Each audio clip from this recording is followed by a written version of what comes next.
Good evening, everybody. My name is Councillor Richard Robertson. I'm chair of this Strategy and Resources Scrutiny Meeting. We have a one-item agenda, but we also have a question from the public on a different matter. So, to move to the... We also have the minutes as well to deal with. First, any apologies?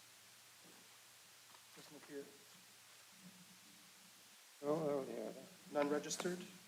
Okay, we are joined for this meeting by Councillor Swift and Councillor Todd Jones, who joined the committee temporarily until tomorrow. The normal committee members otherwise are here. Right, declarations of interest. Anybody got any declarations? There are none. Item 3, minutes of the last meeting, which was in March, I guess. Really happy with those? Can I sign those as a true record? No objection, so yes, we'll say that is yes. Right, I'll do that in a minute. Yeah.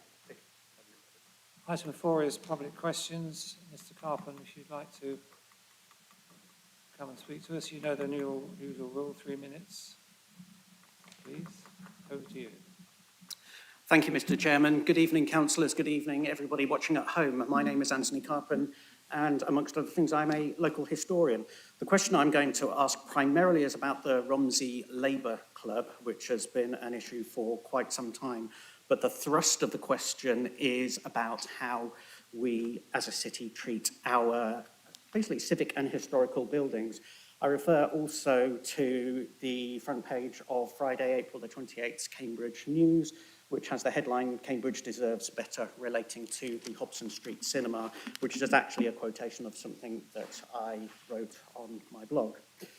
In a nutshell, the state of the Romsey Labour Club, for me, is a reflection of how too many developers in and around Cambridge treat our civic heritage, whether it's the state of the site itself, Hobson Street, Wilton Terrace, the Co-op on Burley Street that used to be there, even the old Line Yard.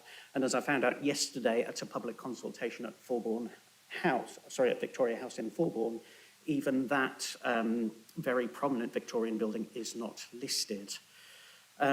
So my question in a nutshell is to ask the council whether it would be able to use, for example, some of its housing revenue account funds to basically buy the site that currently is on sale for £2.5 million, or reconsider a permanent civic capital fund concept, and seeing what Cambridge's science and tech and wealthy individuals and civic dignitaries, some of whom we saw meeting the King very, very recently, and even asking the university and the colleges to top slice some of the donations that they get for the huge things that we often see reported, and see what they say, and if the council could report back the results from what the great and the good say,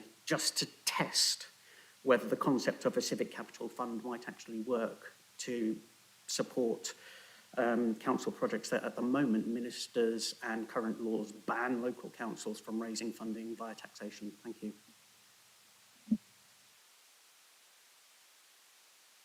Councillor Davies, do you wish to respond to that? If I could, please, Chair. Thank you as ever, Anthony, for raising the question, and as you'll be aware, we fully appreciate your custodianship, I think, of the public realm within the city. I think there's 3 bits to this, if I can break them down.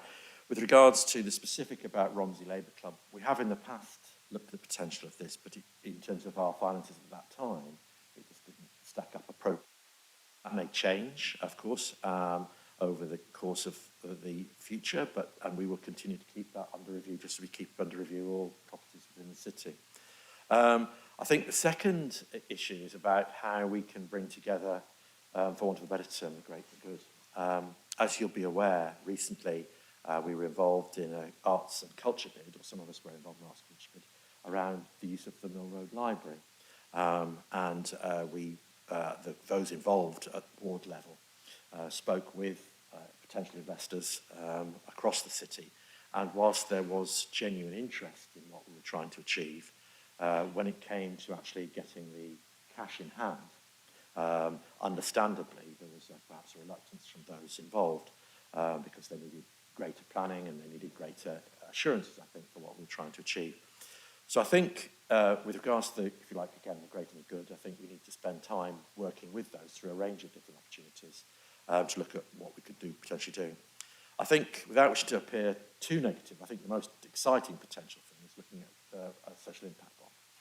And we have, as a council, worked on the back of reports with It Takes a City and Achieve Good to look at that, and work's being undertaken by officers at a senior level to try and ensure that we can look at exactly the sort of things that you're talking about, so that when properties such as Hobson Street and Romsey Library come up, or Mill Road Library, we're able to act quickly and effectively with a guaranteed funding source. Having said all that, clearly we would like greater support from central government. But to reassure you, we are looking at that through other means, particularly with the voluntary sector. Thank you, Anthony. And so, David, could you just clarify the ownership and connection of the club? Ownership of the Labour Club, my understanding is owned by a private developer currently, and it's up for sale. The point is it has never been part of the Labour Party or owned by the Labour Party. It never has been. It isn't now and never has been. Yes, forgive me, I should have made that clear. It's not a Labour Party property. If only the reverse was true. Thank you, Chair. Want to respond?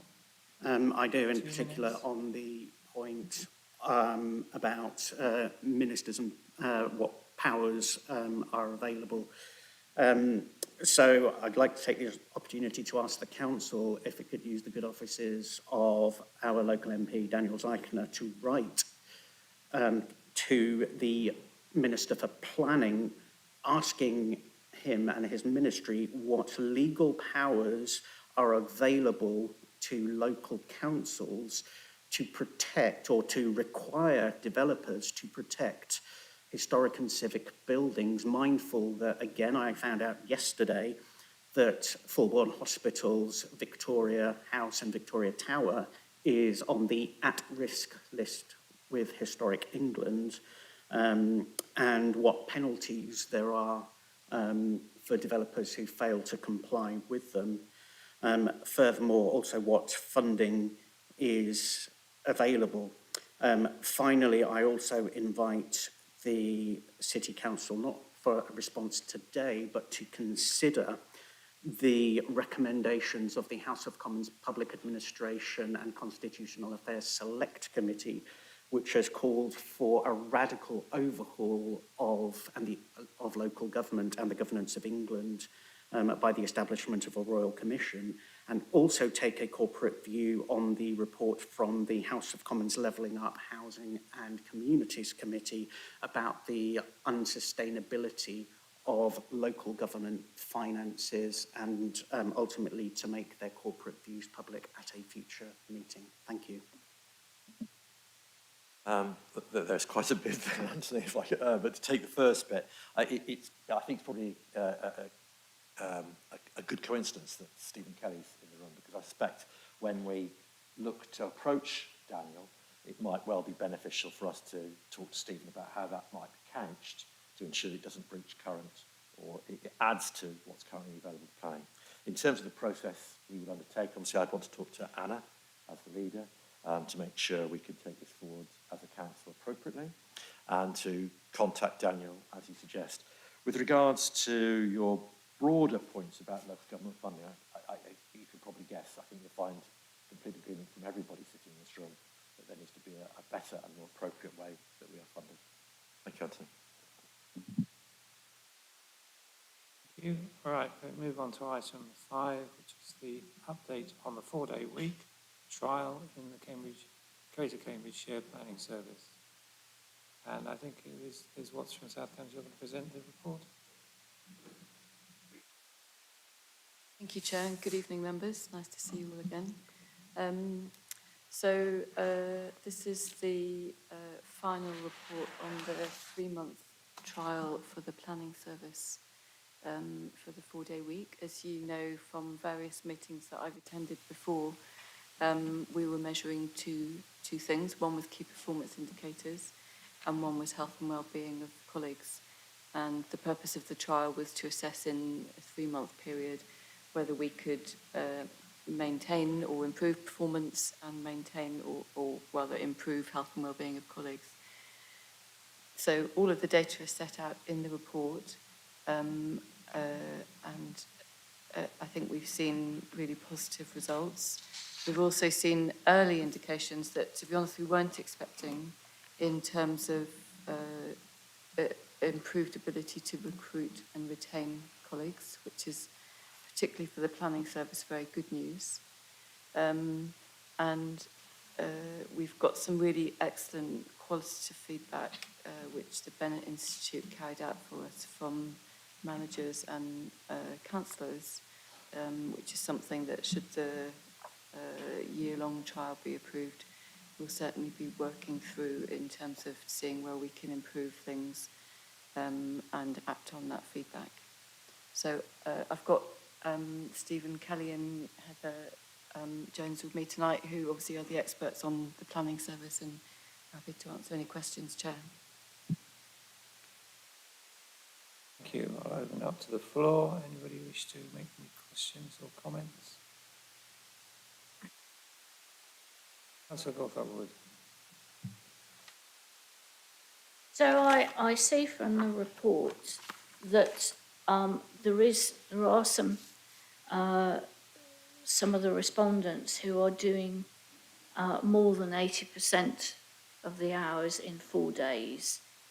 And I wondered if you could comment on that, you know, what grades they are, how you can mitigate this, you know, whether, because in the longer term that may cause problems with people feeling that they're not able to get all the work done. So that's about planning for that, because that's also mentioned. The other thing I noticed, and all right, this is very early days with early data, so I don't know how much we can read into this, but the part-time hours or part-timers who seem to be less happy with working at 4 days rather than 5. And the third category was, it was interesting, I noted that it was the older workers, 50 and over, I think it was, who preferred, and I think they were female as well, preferred the 4-day week, and I wondered if you could comment on that. I mean, there's some other questions, but I think other people might want to raise those, so thank you.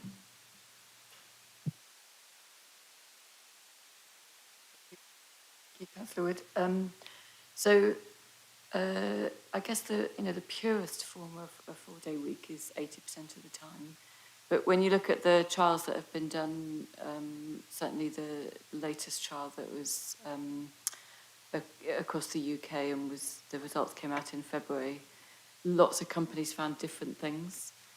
So a number of companies found that although they were reducing their hours, and generally full-time people were going to 4 days, they averaged out at about 32 hours. Whereas some found that they were able to get down to 80%. So I think the purpose of the trial for us was to see, was it possible to get to 80%? And the longer trial will enable us to see, for those people who couldn't, and it wasn't everyone by any means, but a number of people reported that they were doing somewhere between, on average, 1 and 3 extra hours, to try and understand whether we can support those colleagues to reduce their hours further. Of course, before, when everybody was doing 100% of their hours, some people would regularly do more than 100%, and it's not. I don't think it's kind of a scientific sort of method. Some people will do more and some people do less. And what I always say to colleagues is, counting hours is probably the least productive thing that you can do. And if you do a few more one week and you do a few less one week, then, you know, that's absolutely fine. That your hours should be driven by the work demand and the service demand. So, yeah, I don't think we're ever going to get to a position where everybody is doing exactly 80%, but we do need to see where it sort of settles in general. In terms of part-time hours, this was probably the trickiest bit, and I think, although we haven't really unpicked this completely, I think there's a distinction between people who are doing a part-time job and reducing their hours to 80%, and people who were doing a full-time job but had already gone to a 4-day week. And, you know, typically that may be people who've returned from maternity leave and they've negotiated 4 days, even though their job hasn't substantively changed. And in the 4-day week scenario, they then went down to 3.2 days. And that is an issue that we're sort of systematically working through, trying to understand a bit more, because that cohort of people is sort of quite unique in that, you know, arguably they'd already done quite a lot to become more efficient in having moved from 5 to 4 days before the trial started. Older and female workers, they did report better outcomes, and, you know, you can, I suppose, speculate about why that would be. I mean, anecdotally, people have said they just really enjoy the extra day off. Older people tend to often spend it with their grandchildren, from what people have said to me. And they are, you know, we were slightly worried at the beginning of the trial that older people who perhaps had been at the council for a long time would find the change really difficult, but actually that didn't really seem to be the case at all. So, yeah, I think that's probably all I can say on that category, Councillor Wood. I'll ask you to clarify something. What you're saying is that the staff can work any hours they like, up to 5, or is it not based on 4? Sorry, up to 5 days? Sorry, 5 days a week, or is it all on? Or should it not be targeted at 4 days a week? So it depends how many hours you were originally doing in September. So, you know, lots of people work full-time and work 37.5 hours a week, but we have a lot of people in South Cambs who do anything from 1 day a week up to 4.5 days a week. So there was no sort of standard, you know, it would have been, and I think the companies... Sorry, no, there's misunderstanding. I meant full-timers. People working full-time. So for people the working... hours they actually are expected to do, or could do, will vary every week, probably? No, are you talking about when I said if you do a few more hours 1 week, that's okay because you can do a few more hours, few less hours the next? Is that what you meant, Councillor Robertson? If that's what you mean, they're operating flexi time all the time, are they? Well, I think it's more about, you know, say for example, somebody has a committee meeting, an evening meeting, and that meeting, you know, is expected to finish at 8, but actually goes on till midnight.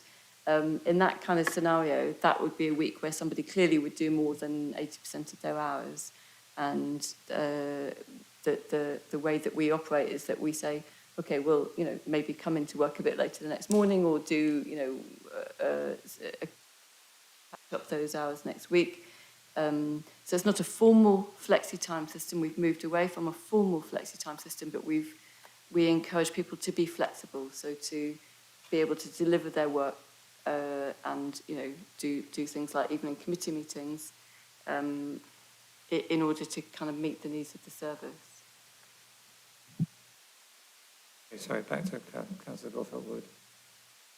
Yeah, I'm a bit confused now about in the data you presented that what the definition of a part-timer is, because it looks as though part-time is including those people who are doing a 37 or 37.5 hour week over 4 days.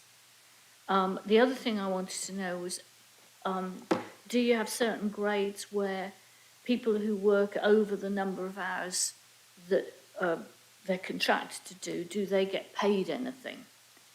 Not necessarily overtime, but do they get paid an allowance? And does that stop when you get to a certain grade? Thank you. So I'm going to ask colleagues from planning to answer the question about overtime, because I can speak for the council as a whole, but I think it'd be more helpful for you to hear about planning. In terms of part-time, so if someone was doing 37.5 hours over 4 days, we would class that as compressed hours, not part-time. So when I was referring to part-time, I was referring to people who their job is 37.5 hours. We advertise a 37.5-hour job, and they, for example, they come for an interview and they say, actually, I'd like to do it in 30 hours, and we say, yes, that's okay. So that's a part-time person. Well, just if I can just clarify, so there's about 27% of the staff in the shared planning service are not working standard, in inverted commas, 37-hour, 5-day weeks already. That was before we started the 4-day week trial. We don't. South Cambridgeshire District Council doesn't have core hours, and so unlike the city, there is no core time as such. And the general way that we tend to manage it is, as Liz has highlighted, that if some of our staff are working on a particular project or a long week, then they can take, because there's no core time, they can make up the balance of their hours with the support of their manager, obviously, in the following days. We don't routinely pay overtime. That isn't an additional cost. The teams generally tend to manage themselves flexibly. The only circumstances where we might pay overtime is where we have part-time workers. For example, in the validation team, I think in the past we had a bit of a backlog who offered, instead of us employing agency staff, to step from part-time work up to increase their hours to assist us in clearing that backlog over the last year, and we've successfully done that. So it's not overtime, but it's a payment to reflect the fact that they're working more hours, and we have those kind of conversations with the team.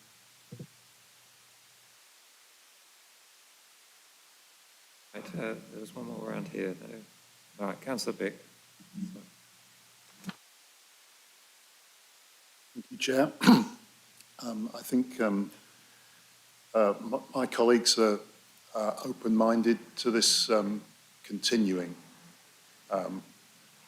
as a pilot exercise. I think innovation is called for, and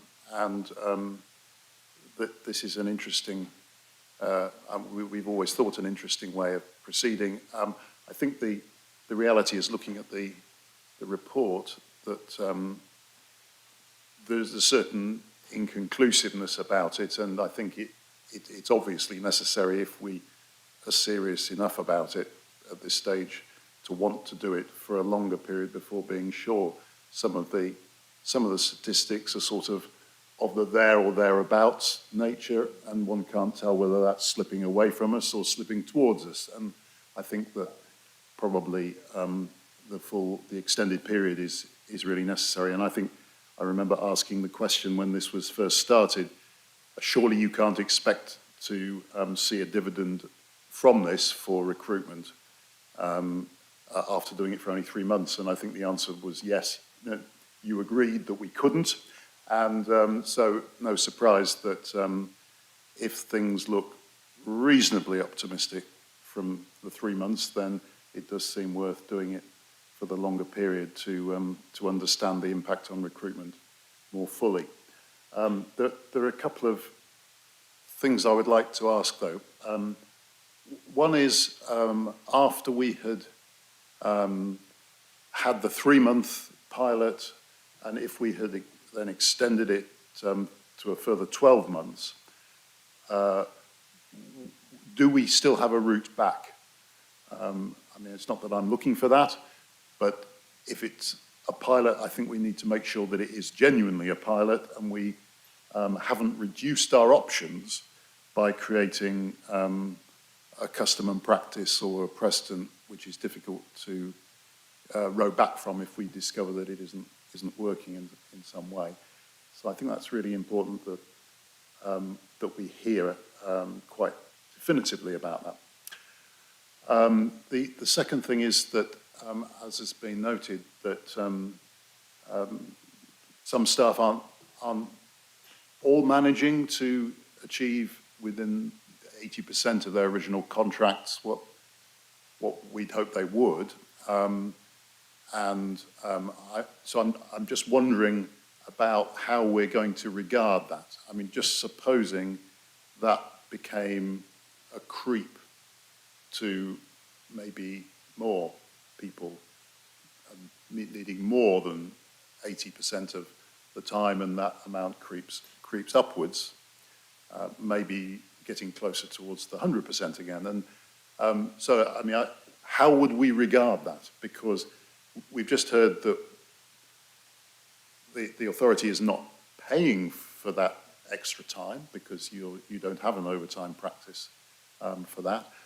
It could be that that is sort of a settled benefit that's gained because people aren't for the 20% that they had to be on the end of a phone or available, then they didn't have to be, but that they could manage whatever above 80%, they could manage that much more flexibly than they might have done in the past, and so have gained a certain freedom. Or would we just say, well, it really hasn't succeeded, and who are we kidding here, and just sort of accept that the norm was really 100, and we'd better go back to it. Again, I'm really hoping that that isn't directionally where it is, but I just think that it is the time to start looking into the crystal ball and understanding how we would respond to different scenarios, because otherwise we get to a year from now and we have some data and we haven't really got any template for how we would respond and what really success looks like. To respond to that? I should Heather rather. I'll take the first one and Heather's going to take the second one, if that's okay. So do we have a route back? We've always been really clear with colleagues that if performance drops, then we won't be able to continue because performance is the most important thing for the councils. Now, that doesn't mean to say, we'd overnight go back to everybody working their old patterns. It may be that we'd look at doing something slightly different, or we'd have a conversation with colleagues about what would work. But we've always been really clear that what we don't want to be is in, I don't know, let's say 3 years' time, finding that we're not maintaining performance and yet people still have the benefit of 20% less working time. It's a contract, a kind of social exchange contract with people.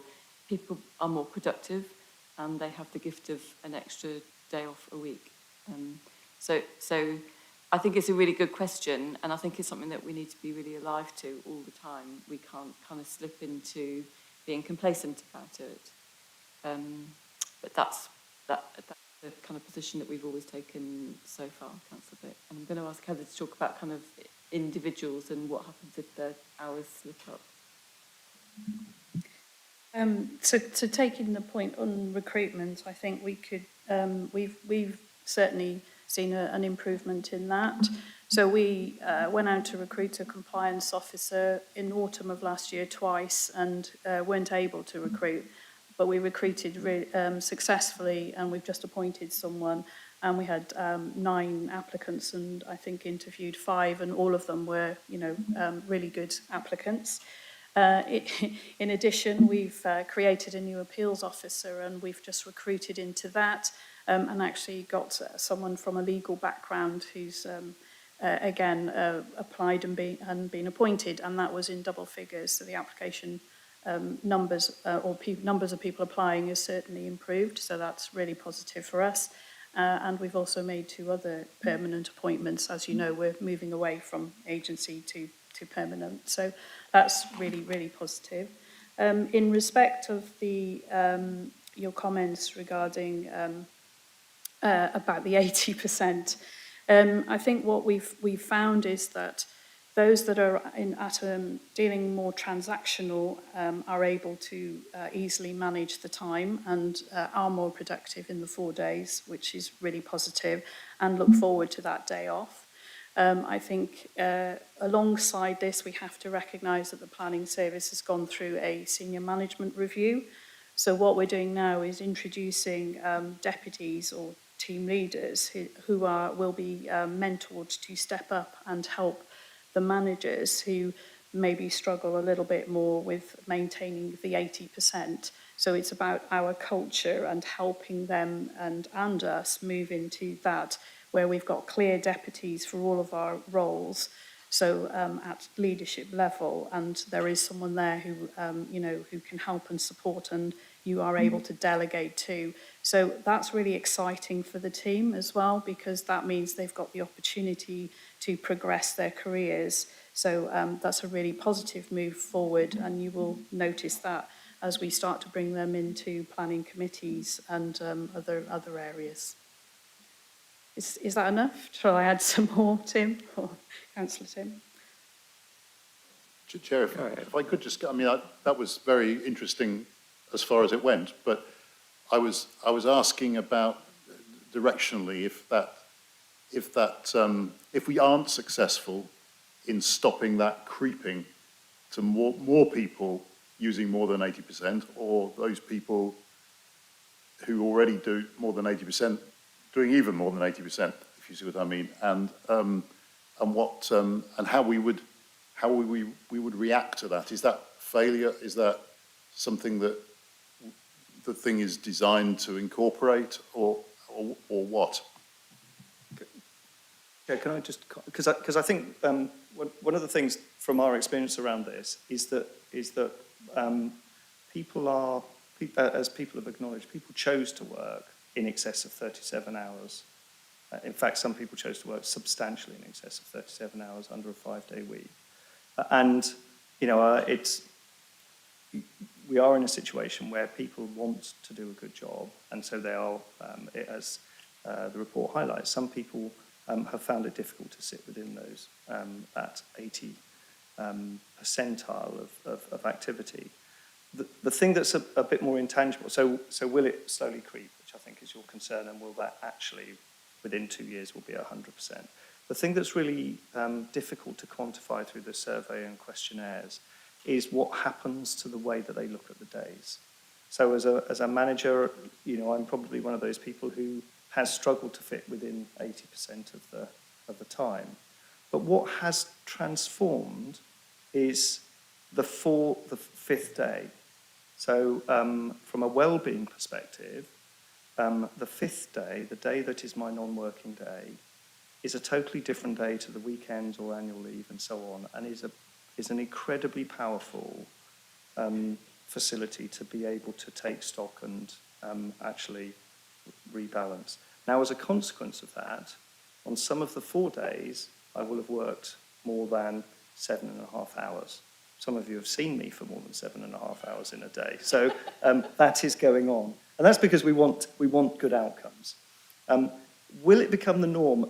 The hours, I think, and Liz's point, counting the hours is secondary. The principle is about the balance between work and life. And what we have noticed is people doing productive things with that day. And we can't measure precisely whether it's going to creep back. But some of the indicators will be the wellness survey, for example, which has had a profound shift in the planning service as a consequence of people finding more time to live their lives. And I think that should be our indicator, alongside performance, of whether or not the programme continues.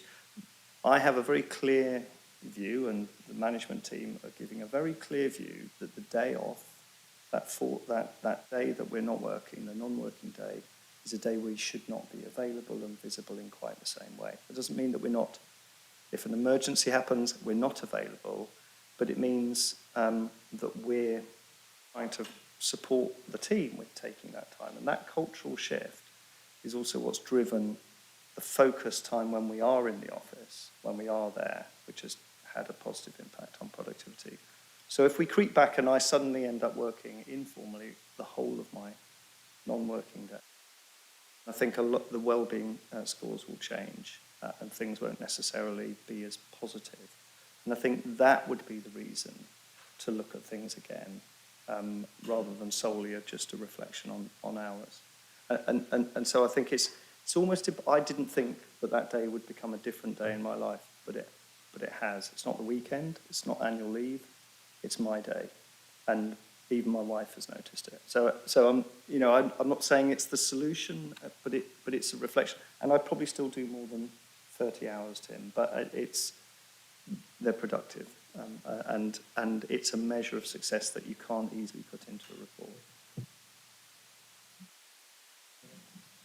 Can I just clarify on that one? My understanding is senior officers work the hours that are required. And you don't count this in the same way as ordinary staff. I'm sure that's the way you operate, but I understand that the fifth day is treated differently. But nevertheless, the hours are needed; they get done, and the pay is commensurate to that, of course.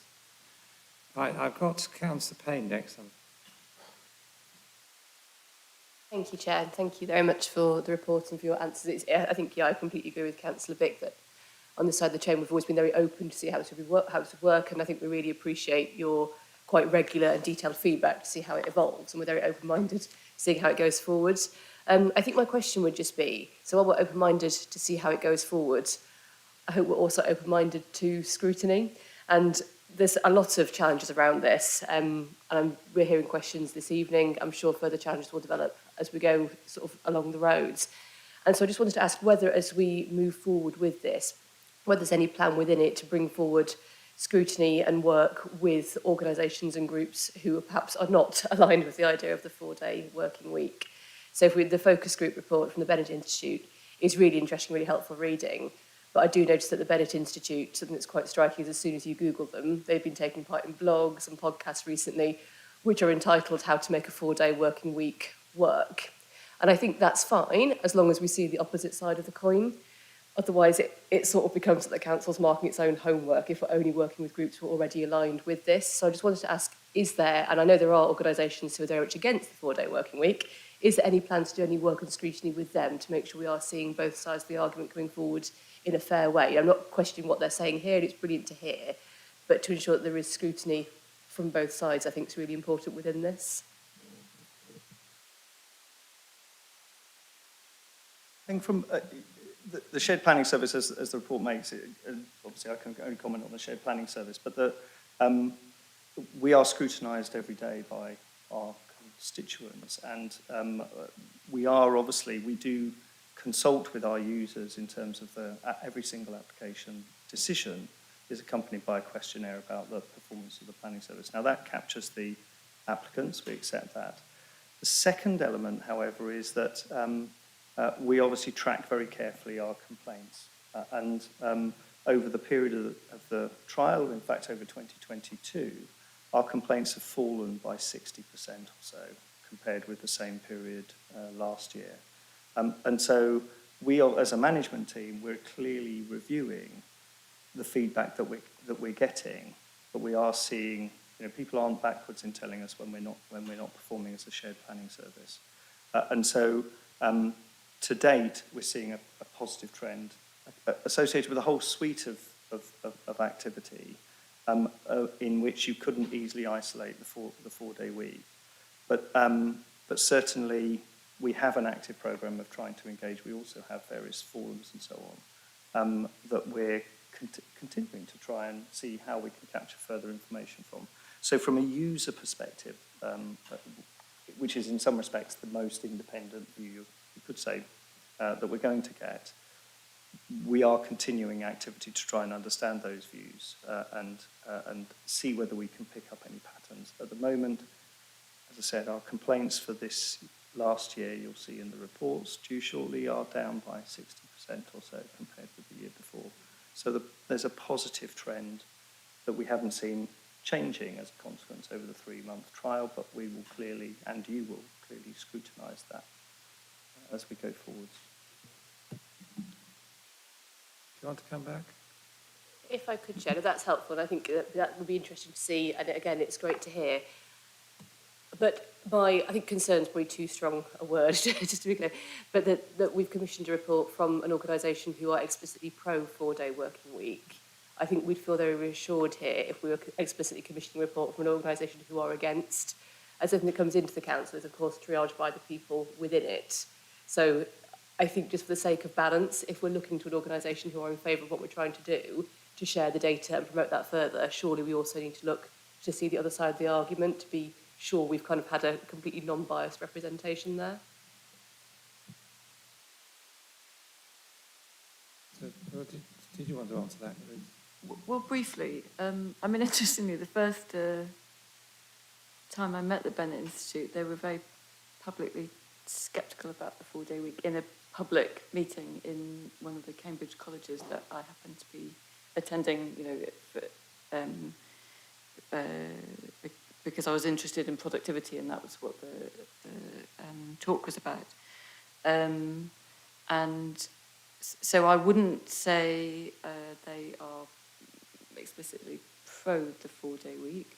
I think they have actually been surprised during the trial at how productivity has increased. And from that perspective, I think they're interested in continuing to work with us because they are really keen to understand, as are we, more about productivity and more about how we can continue to increase it, but also how we can measure it, because that's kind of really kind of key.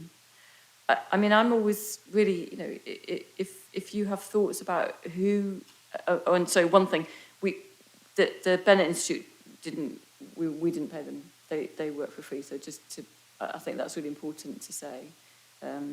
But if members have suggestions about other organisations who, you know, could kind of hold a mirror up to us and, you know, challenge us, then, you know, I always find that this committee is a really good way of being challenged on what we're doing and how we're reporting it and what the results are. But we'd be more than happy to, you know, consider other forms of scrutiny and challenge. Councillor Smart. Interesting, isn't it? So much to think about. I've made some notes on the report and what's been said, and I'm sort of running out of space. So my 3 things I think I'd like to highlight are data, outcome and plan. So it's interesting listening to Councillor Gawthorpe-Wood speaking, and it took me right back to when I worked for the council, ran a children's festival, and worked extremely long days, got up in the morning quite nervous and went to bed quite satisfied, and then took a lot of time off afterwards. And I think this council, and probably South Cambs as well, offers lots of good flexible working for people to be able to do their job and live their best life. So that's all good. I guess what's on the table today and over a period, which is interesting as well, because we often look at things here and then we make a decision, whereas this thing is coming again and again, and we're sort of continuing to interrogate you, Liz, which is nice, so thank you for keep on coming. That we're considering its viability, I suppose, on an ongoing basis. So those 3 things, on data firstly, this report doesn't really give us the data we need. 3.14 says there are problems with getting significant data. You've talked, Liz, about qualitative feedback, which of course is how people sort of feel. It's not quantitative in terms of being able to be measured. And so we just don't have that. Now, I guess that was always going to be the case from the start, because we always thought that a 3-month trial, well, I thought anyway, wasn't long enough. I mean, the national study of 61 companies was for 6 months. That seemed like a much more decent period of time. Obviously, you missed that because you never thought of it until afterwards, I guess. And so then we started this 3-month trial, and then we joined in with it at City Council.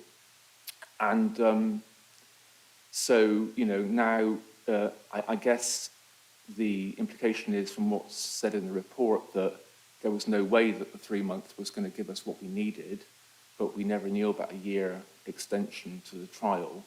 And I suppose on that, you know, when is a trial? How long is a trial? A trial. So, you know, how long do you need to go before the trial becomes what we do? And I'm with Councillor Bick on that in terms of what the plan is. So that's my third and last point, is the plan. So are there other plans that we don't know about? So I'm not quite sure what's happening with waste services at the moment and that trial. On the outcome, the middle one, now the interesting thing there is we keep talking about the 4-day week. I refer back to what I said at the start, a little story about, flexibility and all that and different working hours. And other people have talked in other places about a 32-hour week or a different sort of week, hours, not days. And I know that you're focusing and we're focusing on the number of days in a week that the employees work, but that it could be different. And I'm just wondering whether, and I'm quite positive about, going forward with this and trying to find the best we can for the authority and for the employees and for residents, but whether we might end up with something that's not a 4-day week. It might just be a different sort of week, and it might have a different sort of number of hours. And I'm not quite sure if that's something you're considering in this trial for these authorities, as opposed to anything else. And that could be a good outcome potentially. And I know, pertinent to that is the fact that the waste service seemingly needs a bit more than four days to do the job, plus 2 hours, half a day extra, half an hour extra to do it. So I think the normal days, Monday to Thursday, are 7.5 hours, so that will be 8 hours per day, and then that's 32 hours in total. And then the Friday is normally 7 hours, I think. So just on that, what's the plan for the future? I've nearly done, Chair. So we've had a trial for 3 months, Jan to March. It's now May.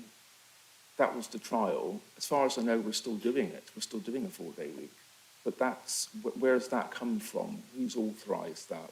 Why are we doing that? Why haven't we had this conversation before the end of the trial, or did we just say that we were going to carry on doing it? And I suppose that then brings the question in, which is related to what Councillor Bix is, at the end of this extra year's trial, should we authorise it today, at the end of March 24, are we going to just carry on doing it and then have a conversation? Or when is the conversation going to happen? Or are there other plans to do other things over the period to achieve a result? So a lot of open-ended questions there, Liz, but that's it. Thanks. Thank you. And through you, Chair, I'm going to ask Heather to answer the first question, but I'll answer the second and third ones first. You mentioned the waste trial, and we are looking at bringing a report to this committee on the 3rd of July with a proposal to do a 3-month trial. Unfortunately, because committee cycles didn't align, although that report is going to South Cambs on Monday, we didn't have a committee that we could bring it to you until the 3rd of July. So that was what we felt was the best thing to do. So there aren't any other plans apart from waste and shared planning. Why are we still doing the trial until May? So we did say early on that the measuring, the period that we were measuring was January to March, but that it would be really disruptive if on the 1st of April we said, okay, everybody go back to their previous working arrangements, particularly since, this is about work-life balance, and some people had made life arrangements that, would have been very disruptive for them if we'd said for the next 7 weeks go back to your original plan. And so it was, I think, always expected that we would continue the 4-day week, even though the period that we were measuring was from January to March, and that it's only at this meeting and the South Cambs Cabinet meeting on Monday that we'll know, will we extend for a year or otherwise. In terms of I suppose the overall outcome, I think this is a really important point, and it may well be, and it goes back to Councillor Bick's point, it may well be that we end up slightly different from where we think we're going to end up in terms of hours. And that's the point of a trial. I know one company that did a 4-day week trial and in the end just said, right, we're just going to do 4.5 days a week and everybody will take Friday off because that worked for them. Other companies do different things. But until you do the trial, it's hard to tell. Now, because we haven't done the waste trial, we don't know whether the 8-hour day will work. Quite often, some waste rounds will come back early anyway, and some waste operatives will run around their rounds because they want to finish early, whereas some might take longer. And so until we do the trial and we know what the new rounds look like and what the workload is, we won't know. But at some point, we will need to converge on something that's standardised across the councils, because that obviously will be required just from a kind of equality perspective. I think the point is we're still in a trial period, and so that we're kind of learning as we go. There isn't a blueprint for this, and I suspect at some point during the course of this year, we will end up saying, okay, this is what happened, assuming the waste trial goes ahead, this is what happened in waste, this is what's happening in the desk-based trial, and where are we going to kind of converge on that? So it does sound really, uncertain, but that is the nature of a trial. That's why we're doing the trial. And I was just going to ask Heather to answer the first question. Sorry, before you do that, can I ask you to clarify something? You said there were two plans, one for planning and one for the refuse. I thought the whole of your council was a part of the trial. Yeah, I was just talking about your council, Councillor Robertson. Because Councillor Smart, I was just talking about the City Council. Councillor Smart was saying, is there anything else, are there any other plans? And I said, no, as far as Cambridge City. So you're confirming the whole of the council's staff is being trialled? South Cambs' staff? South Cambs has already done a trial, desk-based trial. For all staff? For all colleagues. And that's been completed? Yeah, because it was the same trial that the planning service did, so it was... So it only did a 3-month trial for the rest of the South Cambs? And Cabinet on Monday, almost the same paper is going to Cabinet, proposing an extension for the whole council desk-based.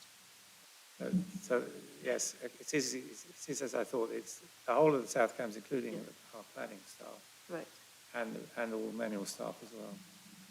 So the waste trial is going to Cabinet on Monday, but that's a proposal for a 3-month trial, as we did with the desk-based trial, to do the shorter trial, really just to test, is it possible, is it deliverable, and not to take too much risk. Ideally, a longer trial would have been nicer to have better data, but actually we wanted to take less risk and do just 1 quarter.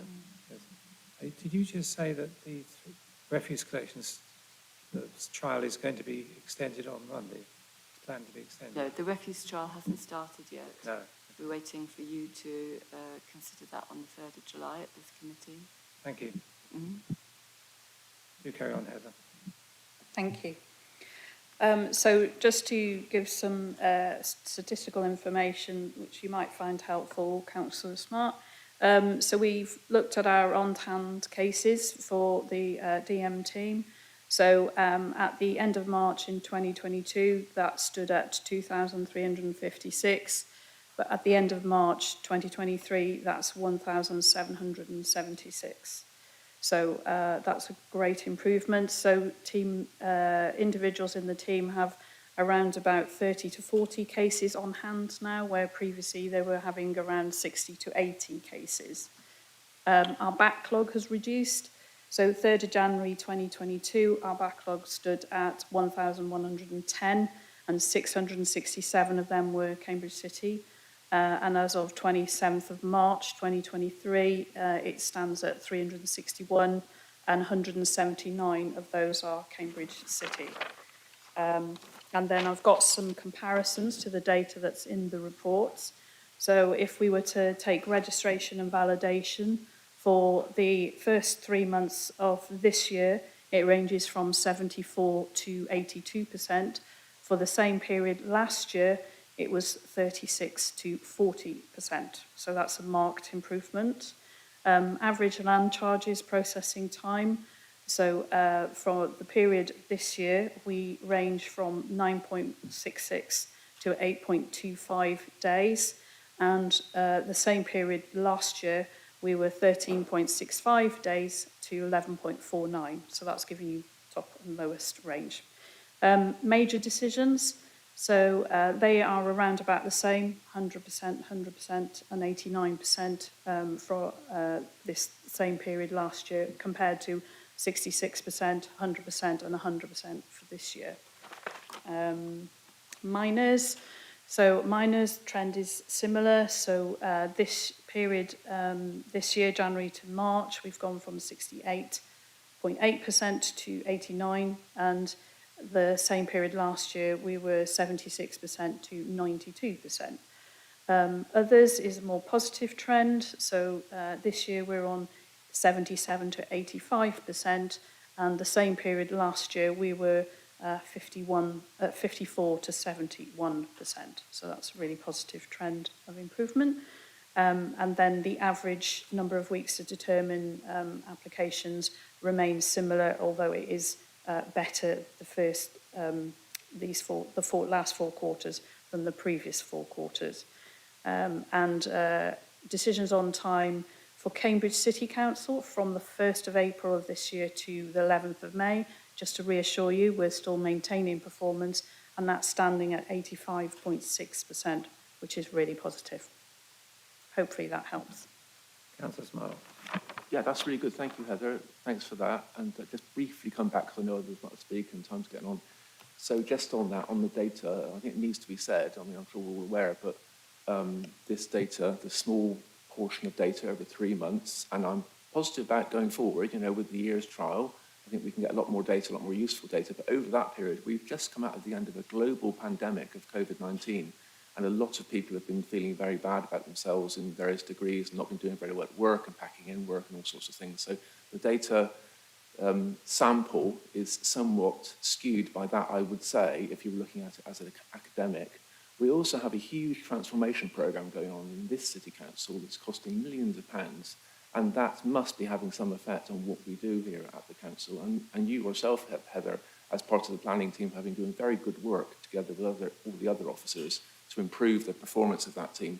So those 3 things just by themselves are hugely significant about any change in data over the period, and must be borne in mind. And I hope that when we come to the end of the year's trial, that we'll put that into some try to weight any improvement or disimprovement over the period so that we can judge it accurately based on the data that's pertinent to the year's 4-day trial, not any of the other factors.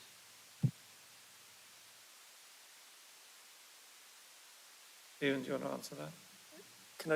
I mean, I think that's absolutely right. We will look at the data. The difficulty, I think, is the shared planning services are on a continuous improvement programme, as I think you recognise, and there have been a profound number of changes across the planning service, including a lot of initiative applied to meet the productivity issues. So I think just to manage expectations, it's going to be difficult because we're still on that improvement process. We've been talking to our portfolio holder, our executive councillor, about the service plan and the projects that we've already got planned for this year ahead within the context of the 4-day week that will also have implications for improving performance, including things like an ISO 9000 quality assurance process and so on. So the ability to isolate the 4-day week impact from the trial, some areas will be easier to do with data than others. So, for example, our staffing, retention and recruitment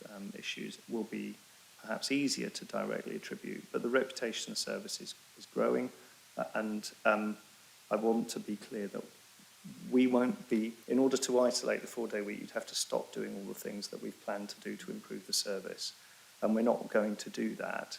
We are continuing to improve the service, and I'm sure you'd want us to keep doing that.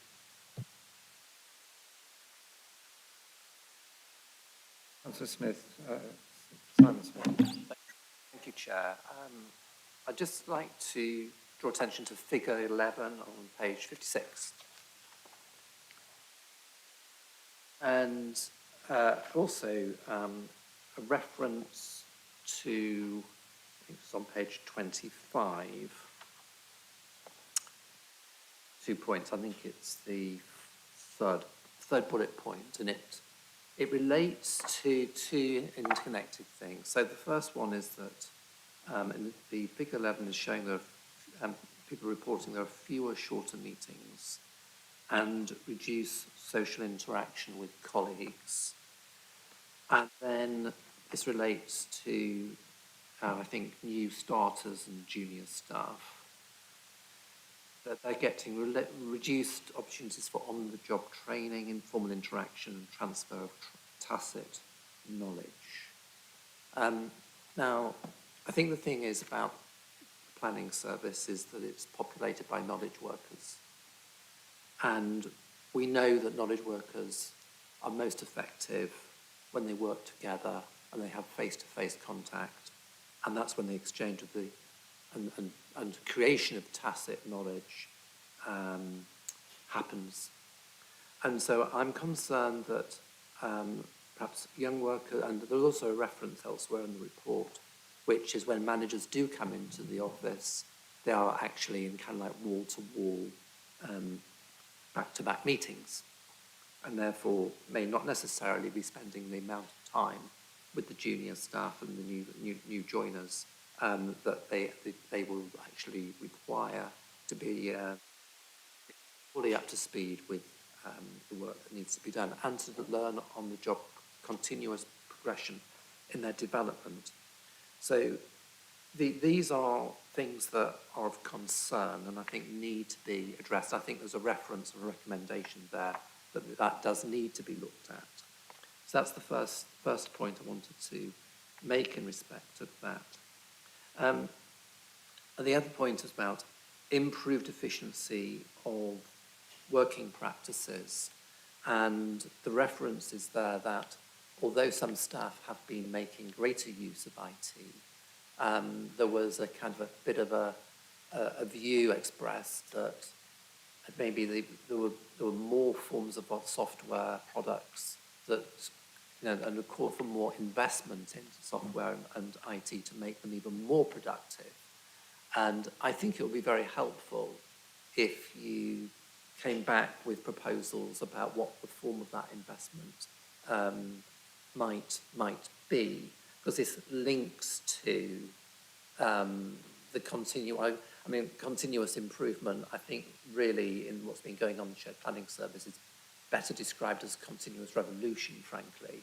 And Heather has just usefully outlined the really remarkable changes in productivity in the service. So revolution is what's going on in the service. And I think that within that context, this table needs to be, going back to your section 3.1, which I've done, effectiveness, the effectiveness is not in here, which is what we want, which is the right outputs.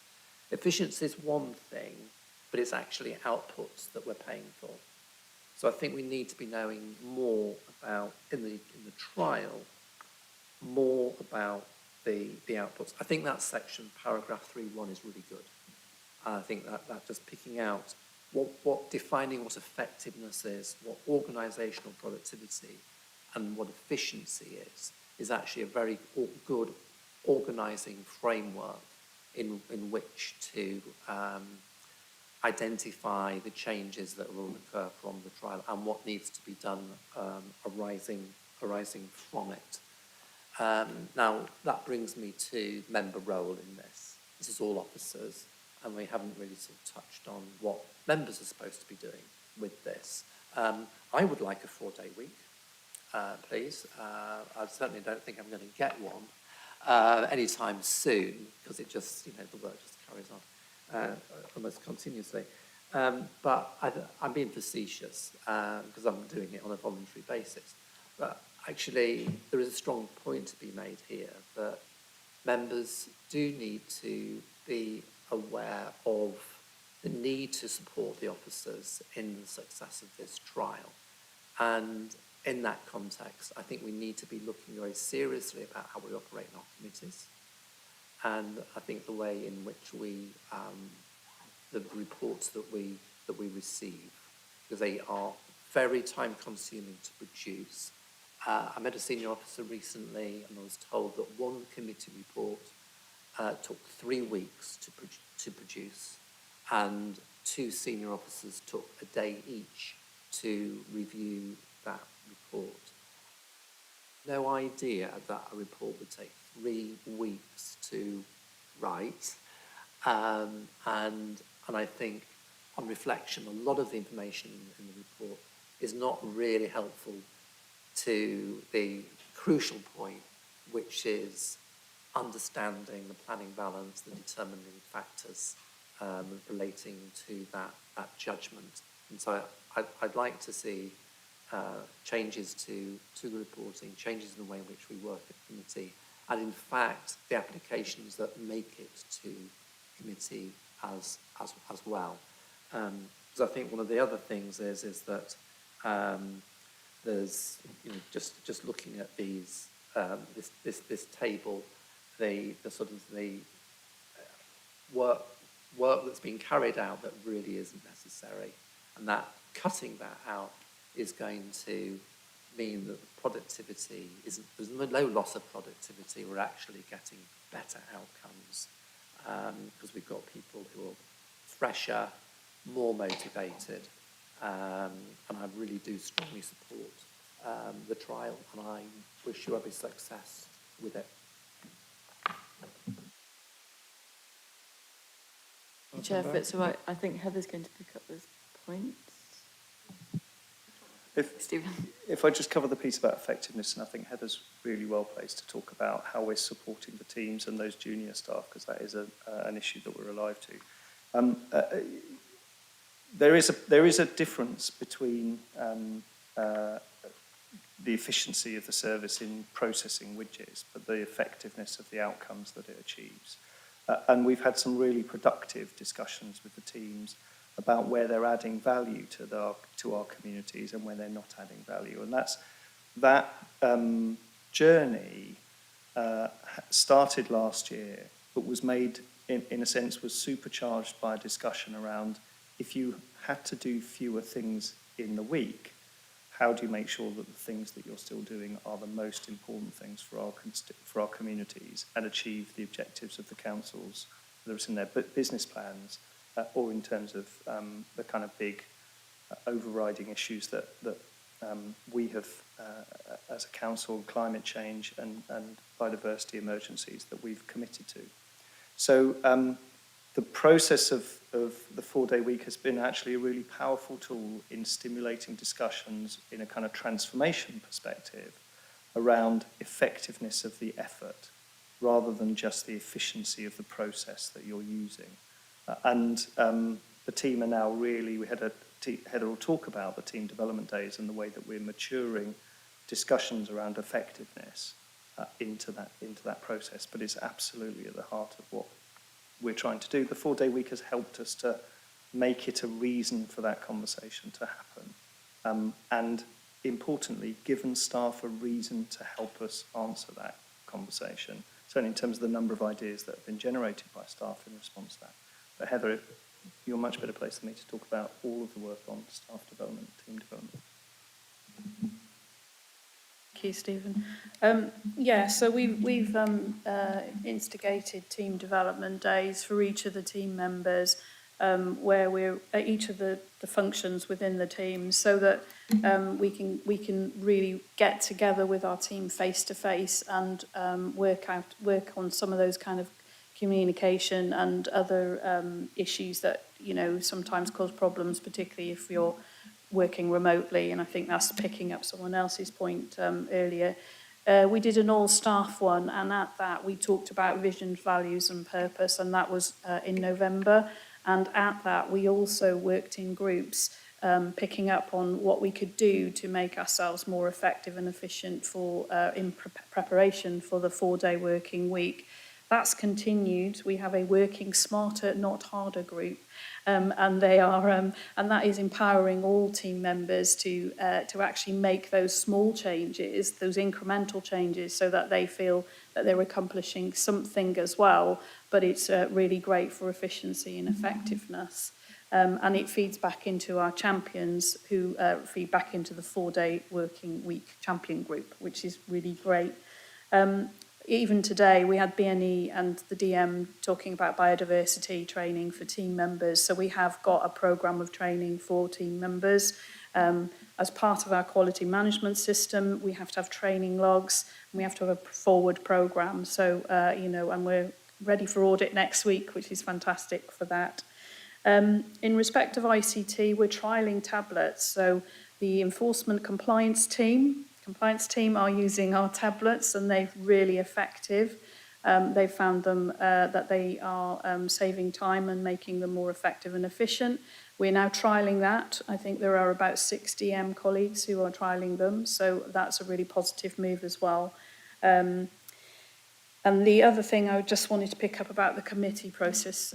So we have got the transformation team in South Cambs who are working on a programme for reviewing the committees, all 3 committees. As you know, we have 3 planning committees, and we're going to pick up a lot of the points that we've already talked to our exec members about in respect of how to make that process much more efficient and effective as well, but also focusing on reducing time in respect of planning committee reports, etc., which will save everybody time.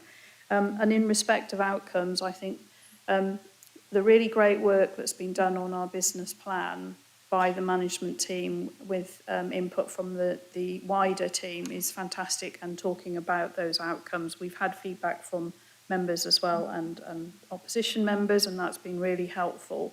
And we're now able to cascade that back down through the team, which is really positive. And it is about outcomes of what difference we're making, to our communities. So thank you. Hopefully that's covered your points. Councillor Bennett. Thank you, Chair.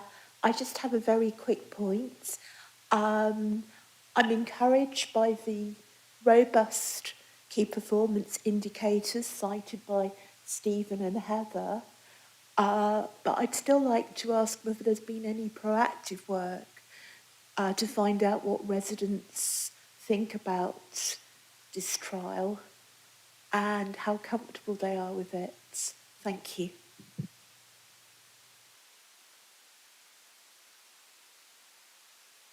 So I think, as Stephen said earlier, we do basically a survey at every decision. So whenever we issue a decision, we issue a survey, and the response rate we've had from that in previous years has been around 10%.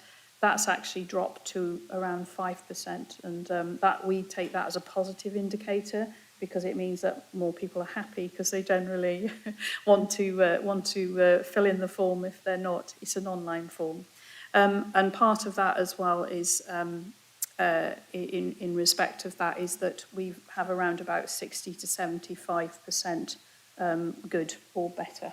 So that's the feedback that we're getting.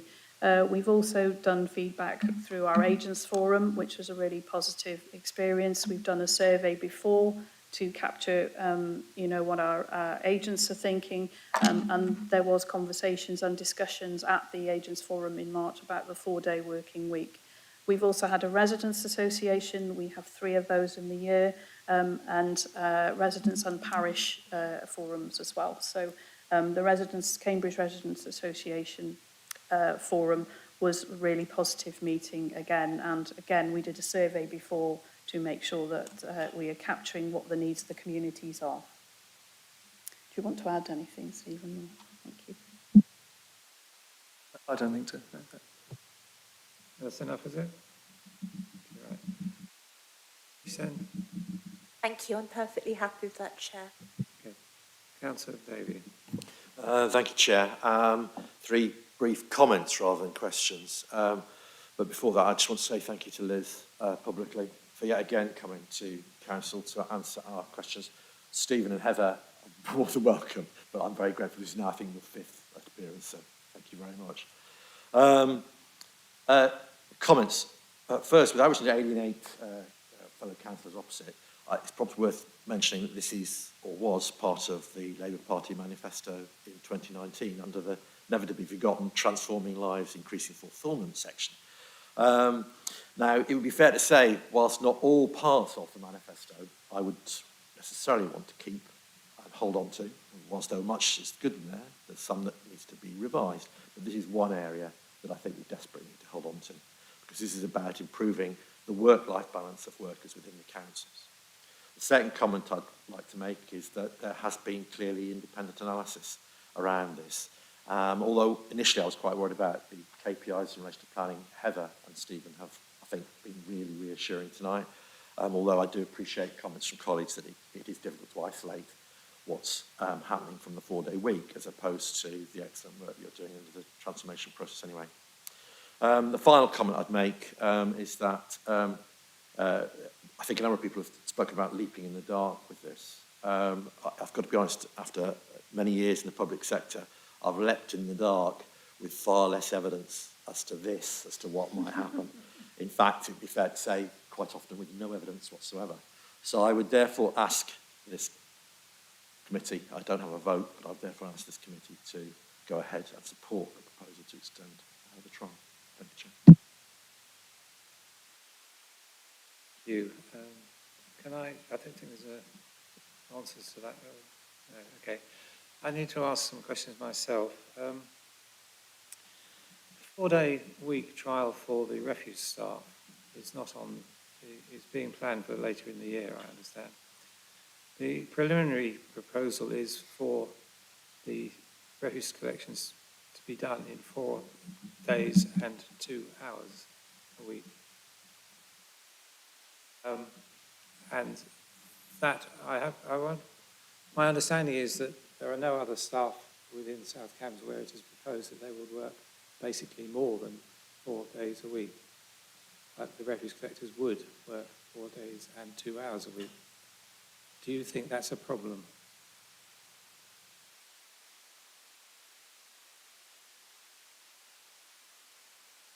Yeah, I think the leader had her hands up and may want to comment on this. Is that right?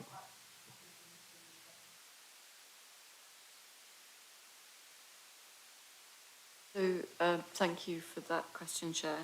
I think it would be a problem if we made any arrangement permanent. As I've mentioned, the purpose of the trial is to understand what is the best working time for colleagues across the whole council in South Cambs, and planning and potentially waste in the city. And it is very much, testing what will work. So I think in the longer term, we need, as I mentioned earlier, to align on the same number, whether that's 80% or 82% or 83% or whatever. It's hard to talk about hours because so many people do different working arrangements, but so a percentage is much more standard. And that's what we aim to do. So I think you'll be aware of my comment is based on the concern that you might want to treat refuse manual workers different from office workers. I don't think that should ever be the case. And I think you should be, it sounds as though you're aiming not to do that. And that's as well, because I don't think we would ever accept it. Absolutely right, I completely agree. Mr. Smith, you wanted to participate. Thank you, yes. So, first of all, I think, Liz, I wonder sometimes if you'd realise the amount of questions you'd have fired at you across this process, whether you and Bridget would have started this. With the scrutiny, I'm very grateful for all the scrutiny that you're prepared to take, and it's right that we've got this time. It's actually been really useful to have a single issue meeting here and not to feel that we've had to rush on and really be able to ask the questions that we need to ask here. So thank you for coming and asking those, and thank you to all of our committee for the questions they've asked. My questions are possibly slightly more for Robert than for you, because I'm thinking about some of the issues, some of the potential impact on the city that we may or may not have seen at this point and how we might seek to resolve them moving forward. So one question I have is, for those people who work closely with colleagues at South Cambs, whether that's in shared services or whether that's in other parts of the city, whether they're finding that it's put additional pressure on them, knowing that people aren't available on certain days. And the other question, and this really follows on from Councillor Robertson's question, but we've got a lot of operational staff that are employed directly by the City Council. Now, we're looking here at potentially a trial coming up in relatively soon, to be discussed later on waste. And I wonder how we're going to monitor and evaluate the impact on the different operational staff when we have some staff who will be in the new 4-day week trial and some staff who won't be because they're employed by us and not by South Cambs. So Robert, I wonder if you could speak a little bit to that. Yeah. On the first question, Councillor Smith, I speak from my own perspective, and I work closely with Stephen and Heather on some planning issues, particularly around the local plan and some of the bigger challenges we have around water and the growth of our city region. I've not personally experienced any changes, actually. But as a number of you've said, you can't, unless you do a really long trial and regression analysis or Bayesian analysis, you can't separate out the impact of one thing from a variety of positive things that are going on. But what you've heard from Heather is significant improvement in the planning service, and that was something that Liz and I discussed at the end of Stephen's annual performance review, and it's clear that the service as a whole is improving its productivity, improving its efficiency, and improving the outcomes for residents. So I don't know if Liz is better placed to talk about the feedback you've gathered from stakeholders, because I think that was part of the Bennett Institute analysis. But I haven't picked up any deterioration in either our joint work or collaboration, and where I think Liz's colleagues have been very good is making sure that where someone isn't working on a particular day, there's cover arrangements in place and it's very clear. So if I email someone and that happens to be the day that it's their 5th day, it could be a Monday, it could be a Friday.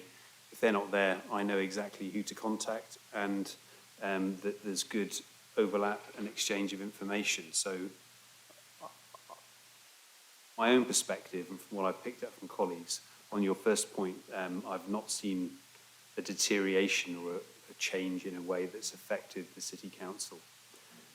On the operational staff, I think we have to wait, and that's probably something that we can work into the paper that will come here on the 3rd of July. That paper is going to be looking at the waste service, the Greater Cambridge Waste Service, which to some extent operates pretty independently from a lot of the work that our operational teams do in the city. They don't collaborate, they do quite different things, but clearly there's those guys over here are doing it differently. What does it mean for us? And I'd say that same question is being asked by office-based staff in the City Council as well. They're asking themselves how the trial is going, what are the benefits. They've seen the analysis on the kind of well-being and health benefits of a 4-day week. And I think what they're asking me is, so if members agree that these trials continue for a longer period, what does that mean for us? So it goes back to Councillor Smart's question and Councillor Bick's question about, well, what's the plan further down the line, and how will we judge whether or not these trials have been a success? And I think for the City Council, it's continuing to get more information about how it's going, and it could look different. It may not be a 4-day week. One council has decided, rather than it negotiates pay locally, rather than give anyone a pay rise, they're doing 4.5-day weeks from now on. So all councils are thinking creatively about how they improve their offer for their staff. And I think we're, at some point, we'll have to respond. It may be a 4-day week, it may be something different, but it is something we're going to have to consider. Liz, could I ask you to, if you've got any comments on the first question, please? Thanks, and through you, Chair. I think in terms of those who've been working, so we did do a little bit of surveying of colleagues who were not on the 4-day week, but were working with people who were, and that was actually mainly people who were desk-based in waste, because the head of waste took the decision to go, to do a trial all at once, not to do part of his service and then the operational part separately. And I think probably the overarching feeling was that it was a lot of change, but once you got used to the change, it was fine. So once, it could be frustrating getting sort of having to work out, is that person in or not? But once people became accustomed to it, that there didn't seem to be any major issues. That's really helpful and encouraging. Thank you very much.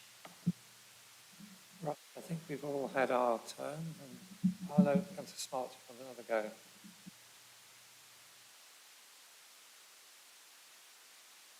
Told I can't say anything by my fellow councillors, so I better shut up, I think. Thank you, Mark.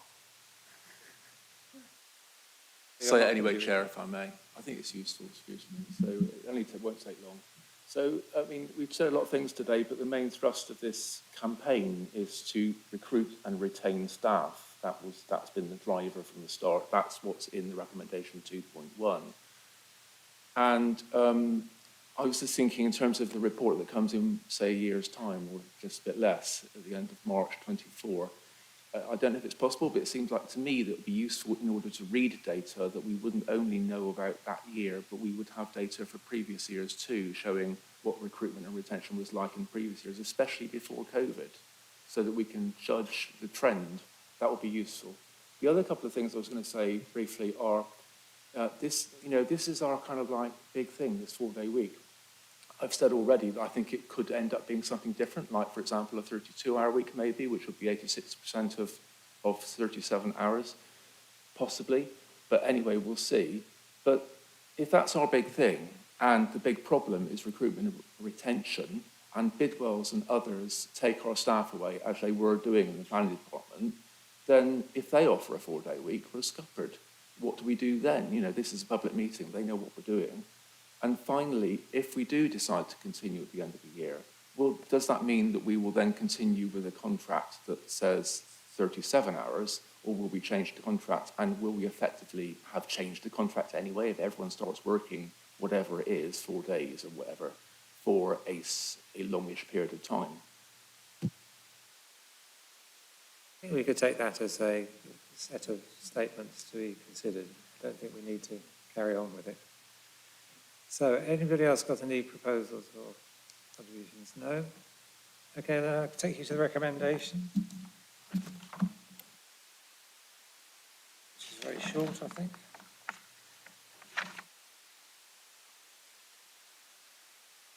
Yeah, on page 16, to approve the extension of the trial. Can I see all those in favour? Unanimous to me? That's unanimous, Chair. Thank you very much. I think that's the end of the meeting, so thank you all very much for your attention. Oh, I'm sorry. Councillor Davey, would you like to accept this recommendation? Yes. How could I forget? Thank you for your attendance today.